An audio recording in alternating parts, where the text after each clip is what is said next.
Can you hear me? Can you hear me? I think you can. I think it's working. Hello. Good morning from New Zealand, from Queenstown in New Zealand, which means it'll be afternoon, evening for you guys. Not been up long, so I'm still a little bit croaky. I planned on doing this live half an hour ago, but that didn't quite work out. I was in the shower. So let me just go live on Instagram. Hold on. We're going live. Yes, we're live. Right then. So today, day 63, we're going to be talking about why you should test. Should you test your hay? Well, that's a good one, isn't it? Again, like so many things, testing hay seems to be sort of a rite of passage, particularly for people who take their horses barefoot, or well, other people too that aren't necessarily barefoot, that are a bit more thinking they're a bit more progressive about horse keeping, think to themselves, right, I should be testing my hay. But most people, when they test their hay, don't really know how to read it, don't really know what they're looking for. So today, very briefly, we're going to condense a few little bits and pieces. I'm not going to go through any hay analysis or anything like that. I want to talk about the whole concept of hay testing and why so many people believe it's essential for managing their horse's diet. But remember, when you test hay, you are testing samples of the hay that you have in front of you, but that changes. And when farmers test hay, they take core samples, and they take core samples from the center of their hay. And that's not what you're doing. You're testing from usually the outside, and you're just pulling a little bit off. So the way you test is important too. And frankly, in my mind, I think testing starts to make people a little bit paranoid. So we're going to break that down a little bit today. People want to look for things like sugar content. They want to look for things like mineral balance. I get that. And it doesn't mean a great deal to you in that one moment in time, because things change. Hay changes. Hay comes in from different fields, etc., etc. Where did it start from? It started really in the cattle farming industry, where specific nutrients levels were targeted, were needed, and for what were they wanting to do? For high production dairy cows and cattle. We don't want to milk or eat our horses, frankly, and so we do need to be aware of that. The biggest problem that we have with our horses, and we talked about this yesterday, is that they are overweight because of the problems with management, and we're feeding them too much. So we're going to delve into that a little bit today. Testing doesn't always give us the information that we actually need, and we mustn't be reliant on those things either, because you can make a decision about what supplements, for instance, you're going to use, and 4 weeks later everything changes because the hay changes. And not every bale is the same either. So simply learning to do things like identify the species of hay, plants in your hay is far better. All right. So let me know. Have you ever tested your hay? What did it mean for you? What did you learn from it? And let's explore whether testing is necessarily the best thing to do. All right, Charlotte's here. Top of the shop, Charlotte. Well done. Angie Medler's here. Heather Swithenbank's here. Charlotte says, do we know when it's due? I didn't get a notification. Like, you're on now. Jeanette's here. Hi, everyone. Jenny's here. Hello. Maylin's here. Susie Pemberton's here. Hello, hello. Michelle's here. Jill's here. Victoria Fielding's here. Hello, Hoof Heroes. Melanie's here. Oh, no, I have no sound. Oh, no.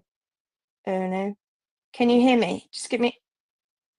No, you'd have told me by now. I know you'd have told me by now. Gail says hello. Undercover says howdy, partners. Angela Garberg's here. Michelle says how to test hay. That's quite correct. Melanie says mine did that when I didn't realize my Bluetooth was doing. Well, there you go. Look. What is this? Hay changes every load. It does indeed. Dee, thanks, it switched over. Fantastic. Uta's here. Good evening. Ramona's here. Hello, everyone. Tiv's here. Hello from Pennsylvania. Julie's here. Hello. Hello all, says Melanie McCrow. Susan Shides here, and Charlotte says, I never tested my hair because my wonderful trimmer, Lindsay Setchell, advised me not to. Oh, do you remember the problems we used to have though, Charlotte? Do you remember all that rye we used to end up getting? Right, on Instagram, Kathy Yorkshire Kathy Yorkshire Lassier, Snoopy Star has joined. So I'm going to keep an eye on that, but I haven't got my extra screen with me today, so I have to keep going from tab to tab. All right, so let's get into this. Where did hay testing come from? Well, it came from the cattle industry.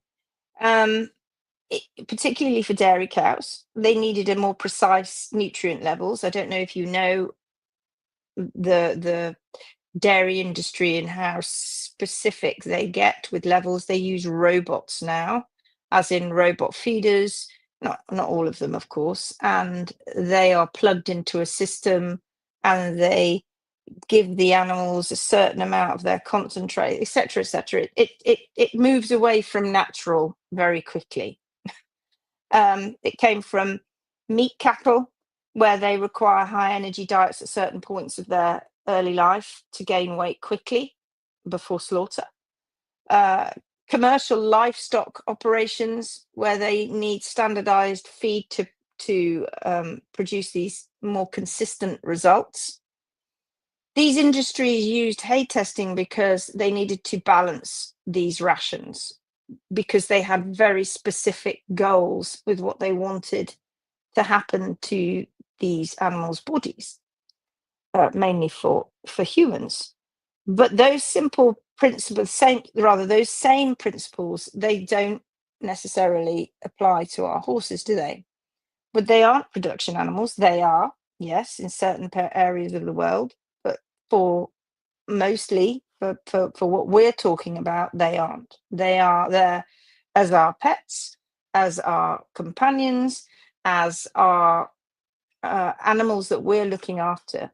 They are designed to forage, but they thrive on forage-based diets. So instead of trying to adjust their hay to have a perfect nutrient balance, which I have to tell you you will never achieve, the best approach is to select the right species of hay in the first place. And it's a minefield. It really is. Mainly because people don't, not everybody's a botanist, not everybody can work out what hay is in what, but it's something that's fairly simple to do. Because actually the best thing that you can do is just look for the ones that aren't so good for your horses.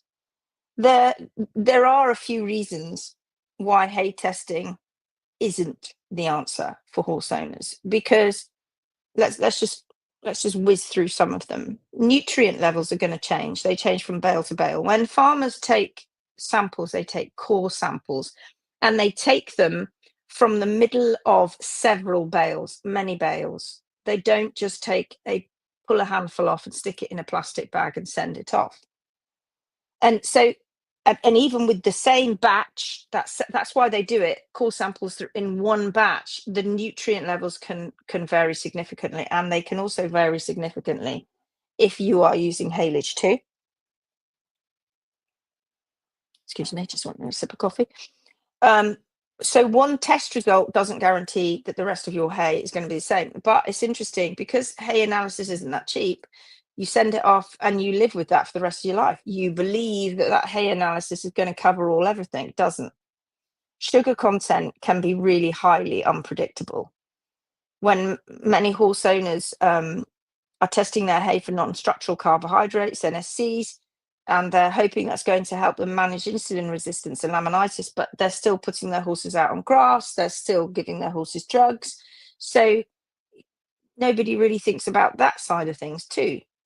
NSC levels can fluctuate. They can fluctuate on the time of day that the hay was cut, although that is still in debate, how much it fluctuates and how much that is even how much impact that has. It can fluctuate depending on the weather conditions during the growth and what different cuts were used. It can also fluctuate depending on the soil conditions and the fertilizer used. So these things are are a snapshot in time, a moment in time, which is at best not particularly reliable. And then on top of that, because farmers will do it often, horse owners won't. And then on top of that, it can make you very paranoid. It doesn't tell you, testing doesn't tell you if your hay is really good for horses or not, really. You might find out that the protein or the sugar levels might be a particular level or higher or lower, but it won't tell you if the hay is from a species that causes problems. Now that's a big thing. It's not going to tell you that. It can't suddenly say to you, "Oh, you're testing orchard grass and timothy or ryegrass." It just tells you what that profile is giving them. And some hays are naturally more problematic, no matter what the test says. You can get rye hay that tests low and it's still problematic. We don't know the full reasons for that, but I can tell you it is. Horses thrive on consistency. They don't thrive on perfection. So unlike cattle, they don't need a precise nutrient profile. And neither do cattle really, but they are a part of the food chain, whether they are dairy or whether they are meat. Horses need a stable, they need a forage-based diet that's going to support their gut health. It's about gut health, isn't it? And the best way that we can manage their diet is by feeding the right species of hay consistently and not topping it up with sugar. How many people grass? How many people test their hay but don't test their grass? So instead of relying on lab results that change from batch to batch, doesn't it make more sense to choose the right forage species from the start? Let's have a look what people are saying here very quickly. Oh gosh, Tiv says, I have tested before just for curiosity, otherwise we just did it in school and had to calculate feeds and forages. Yeah, it's worth understanding what they're doing. Becky Bragg says, yes, I test because us scientists love all that stuff, and I have 2 or even 3 different fields and I blend it. Royals Rehab, good morning, lovely. Good morning to you, my darling. Sarah says, hi from me and Aaron. Youngster and Major up to date at the vet hospital is no longer a rig. We now have a lovely gelding. Whee! Charlotte, are you together, you two? Charlotte says, I mean, I don't mean together. I mean, are you together again in either Ireland or your place? Charlotte says, poor cattle. You can tell by their bowels and huge udders that their diet is not species specific.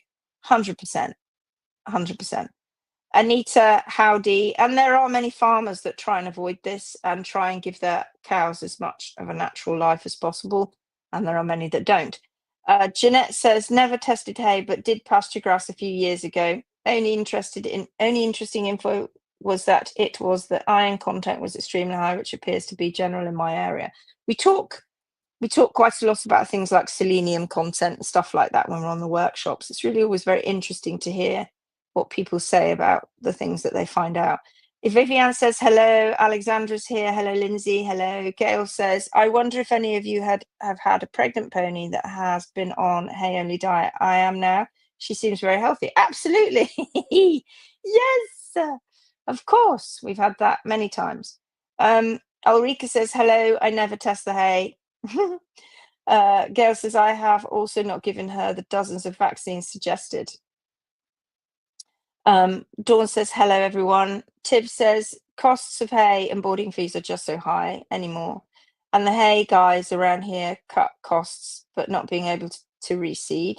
So we get such poor quality hay around here and with weeds. Some farmers are better than us, but it's a costly business effort. That's all over the world. Tiv, that's everywhere. That happens everywhere. So yes, Aaron flew over to me to trailer train the youngster for the 3-hour travel and the first time in a box, 48 hours training and loaded and traveled at a dream. Oh, so great. Okay, so what's the best approach? What should we be doing? Well, we should be learning our hay species is what we should be doing and having conversations with our farmers. So many times you ask your farmer for rye-free hay, and when it turns up, and it's happened to me, I cannot tell you how many times, is full of rye. So, but I only know that because I can identify the species. So the best way to ensure you're feeding the right hay is to learn how to identify the species. Ryegrass is linked to high sugar levels. Leguminous hays, alfalfa lucerne, is too rich, it's high in protein. Remember, sugar and protein are not a problem, but they are when we overdo it. If we're giving an animal forage and we're giving it just that single species mainly, that's going to be a problem. Clover heavy hays, they can contain, because they're leguminous, they contain phytoestrogens, so that can affect the endocrinopathic endocrine system. So it can interfere with metabolism and hormonal balance. They found that out in sheep a long time ago. We don't know exactly why these species cause these problems. We don't. And of course, they're going to be different with different animals. But we do know that horses, when they're on them, they are more prone to some metabolic stress. They're more prone to issues than others, than when we feed them mixed meadow hay. So what is meadow hay? That's a safer choice. It's a natural mix of grasses that are generally low in sugar. Things like timothy hay, orchard grass, etc. A balanced grass hay that provides fibre without excess sugar. And for those of you who are coming on the workshops over the next 3 weeks, we talk a little bit more about this on our when we do our Sunday chat. So it's choosing the right hay species is important.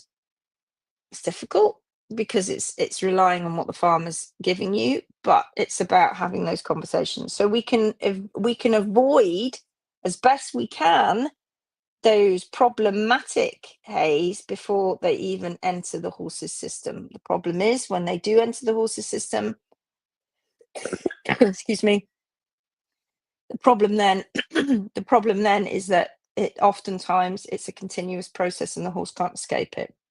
So many horses have ryegrass in their hay, they have ryegrass in their chaff, they have ryegrass obviously in their feeds, they have ryegrass in the grass that they're eating. They just can't escape it. So what should you do?